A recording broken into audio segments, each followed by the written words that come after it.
talk about Ethan and XANA Canada. The first thing we should remember in this case is they changed the timelines from 3 a.m. to 4 a.m. to later on 5 past 4 to 25 past, I believe, 4. It was always said that the timelines was between 3 to 4 a.m. The coroner said that the timelines was clearly, she said the pronunciations of death was after 2 a.m. From the beginning of this case, I've always believed that Ethan and XANA were unalived much earlier than Maddie and Kaylee. May they all rest in peace. This is all my speculations and my thoughts. It's very interesting that Ethan's mother, STACY, said that it was her children who called and told her about it. And she said 2 a.m. is the hardest time for my family. Something you wake up and you realize it's never going to go away. And it's very different. It's a very different. 2 a.m. is a dark hour, I can tell you that. We're all. Something you wake up and you realize it's never going to go away. And it's a very different. It's a very different. 2 a.m. is a dark hour, I can tell you that. We're all. STACY said that it was her children who called and told her about it. And she said 2 a.m. is the hardest time for my family. Two important things. They're a very tight-knit family. So her children, unfortunately, 2 remaining triplets, Hunter, Chapin, and Macy, called and told them what happened to Ethan and XANA, and possibly Maddie and Kaylee too. I wonder where Hunter and Macy were that night, because between 8 to 9 p.m. they were with Ethan. All the triplets were at the Betty Ball. But what happened after 9 p.m.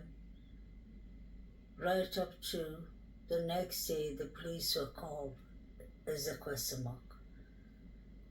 I remember the police were trying to always figure out the timelines of the couple. And they were linked to Sigma Chi fraternity. They were at a party. I wonder if anyone came forward and said that they actually saw them coming home. But then we have the 911 call, and it says there that Maddie,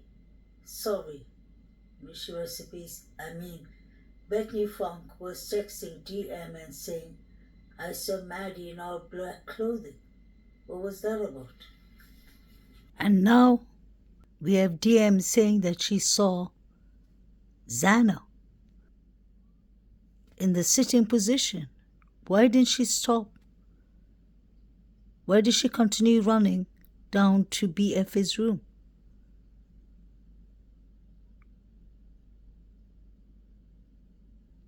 They put it on a gag order. And obviously now, nothing makes sense because the 911 call doesn't make sense. Nobody would have taken 8 to 9 hours to call the police unless you feel safe in the crime scene. DM allegedly had pictures with bushy eyebrows in her room.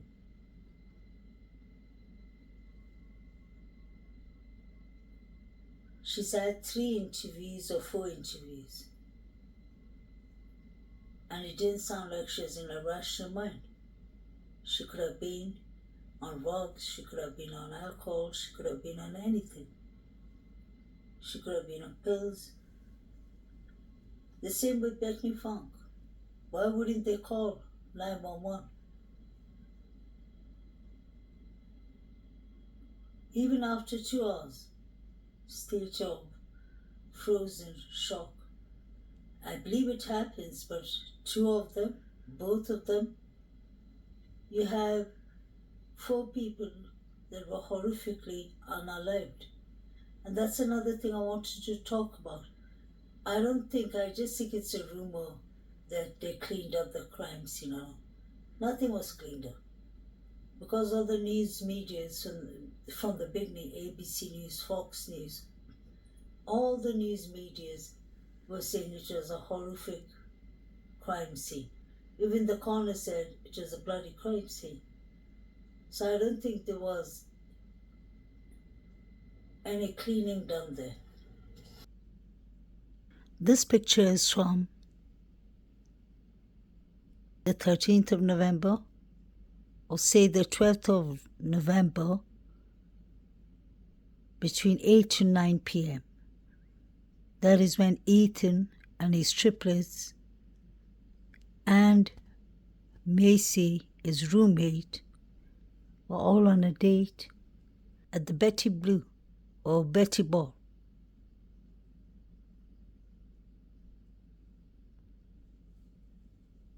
Where did Ethan go after that? How come there was no pictures taken of him and XANA that night? Where was Hunter Chapin and Maisie and Hunter Johnson and Emily? Were they all at the Sigma Chi fraternity party? Why was XANA found in the sitting position?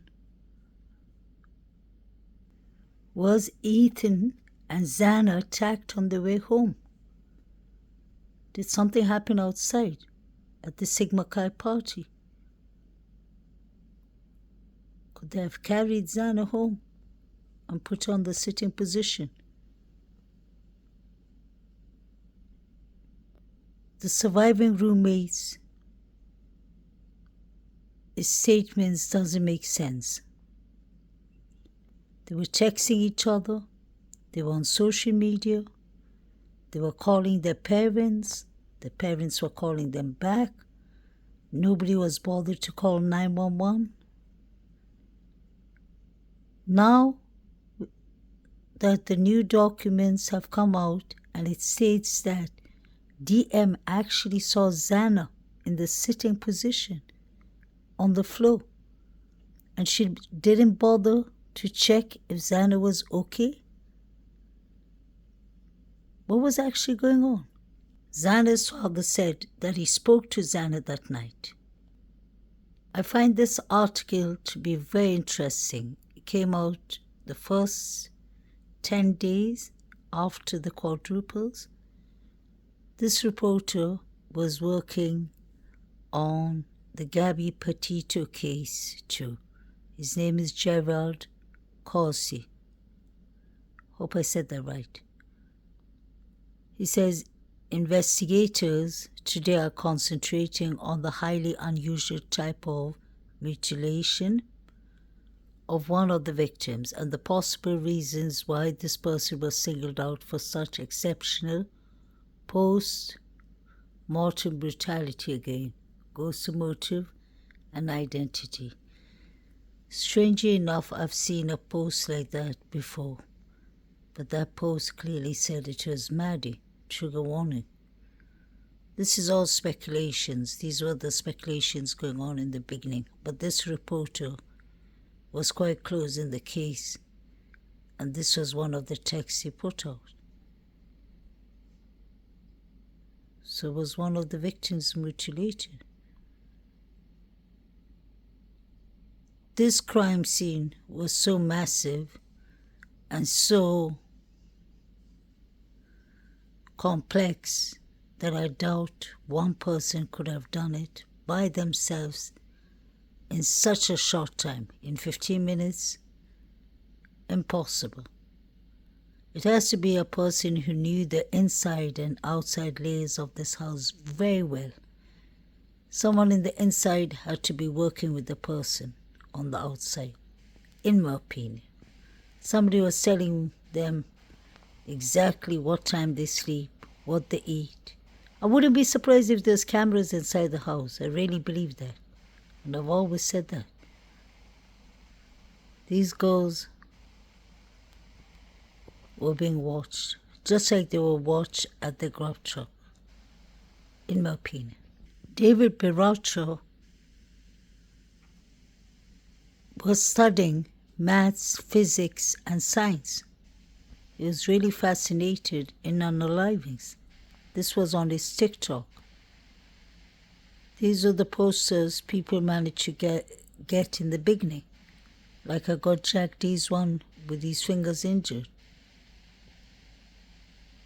I'm sure he knows a lot about criminology and labs. He was Ethan's tutor. Ethan allegedly called David Lodge and David B. butt buddies. Hate to say that. So you can imagine when these boys were acting like they have an image to protect.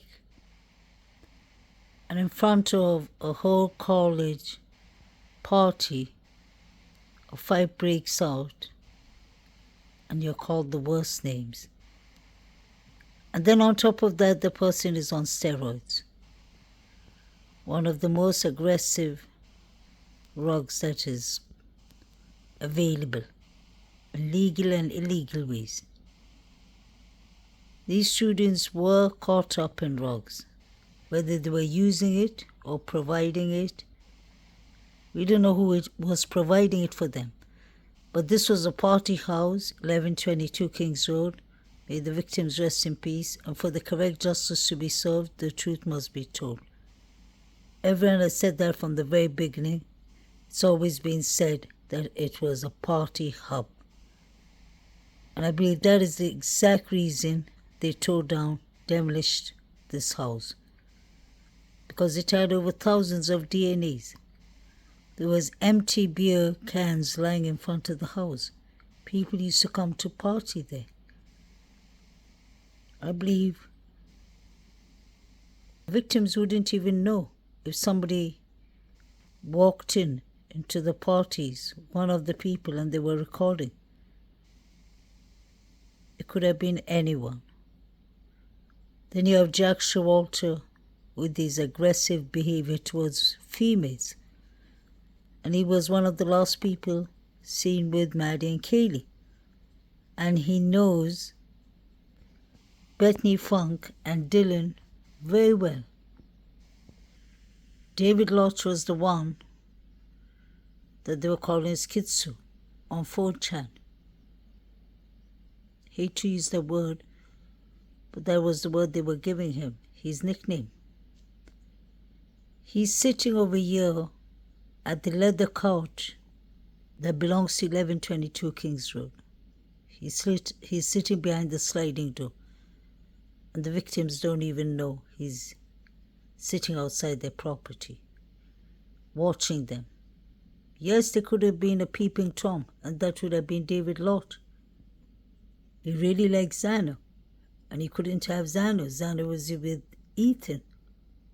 There's a lot of rage, jealousy, anger, revenge. Pay attention to how everyone speaks about XANA and Ethan in the best ways. But it's like everyone has so much to say about them together than of XANA for herself and Ethan for himself. So could somebody or some people have been jealous of the relationship?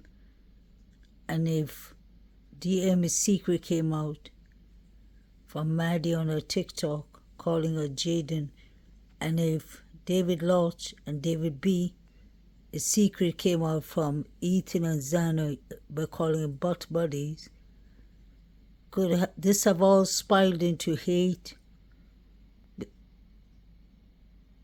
anger, aggressivity, revenge,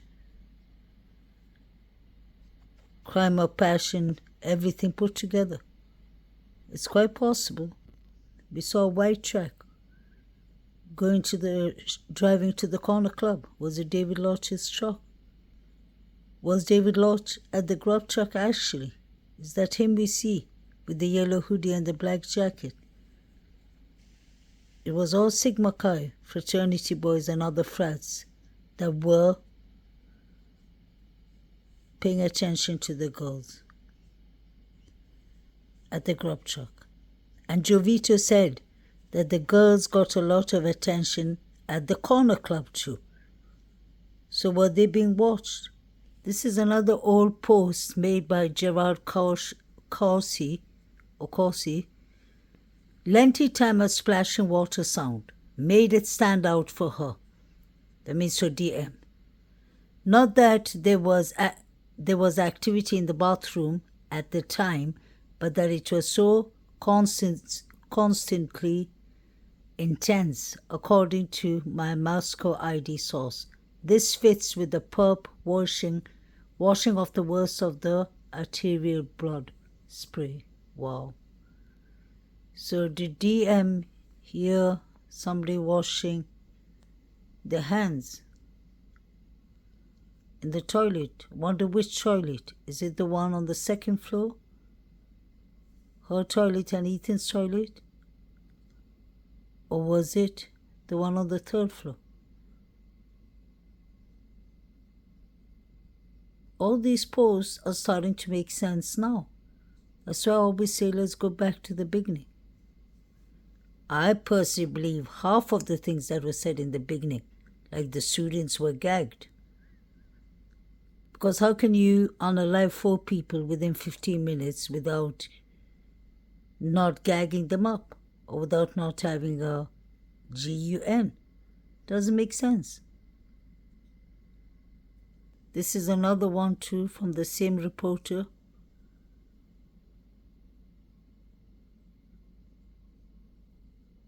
Basically, they did not conduct the crime scene and keep everything on point. So a lot was missed out.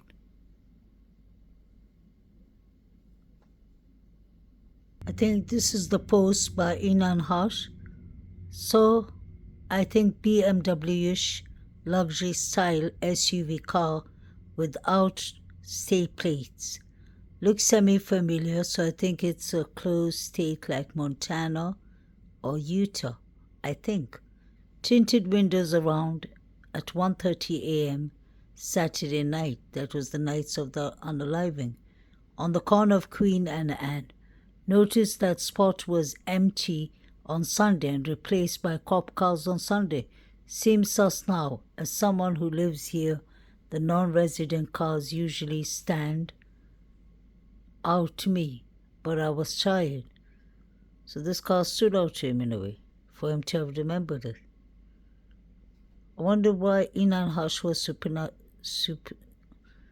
why a subpoena was put out for him by Ann Taylor in the beginning of the case. But he's a criminal, so his DNA would have been in CODIS. But it's strange the way he said that to Hidden True Crime in the interview. If it was me who did the crimes, I would have come from behind the sliding door when it's dark outside. He was quite creepy when you think of it. But these are some previous posts. But we are back to the beginning again. And in my channel, all my subscribers know we've always been very occupied, not only with this case, with Ethan and XANA's timeline. Now that we're hearing that DM actually saw XANA in the sitting position and she didn't do anything about it. She didn't even call 911. What did she think? She was just sitting and sleeping on the floor in a sitting position? DM and BAF need to come clean. They need to come genuine. Nothing makes sense with their 911 calls, before and after. It's like every day a new surprise comes in and more DNA is found that doesn't look like it's Koberger's DNA.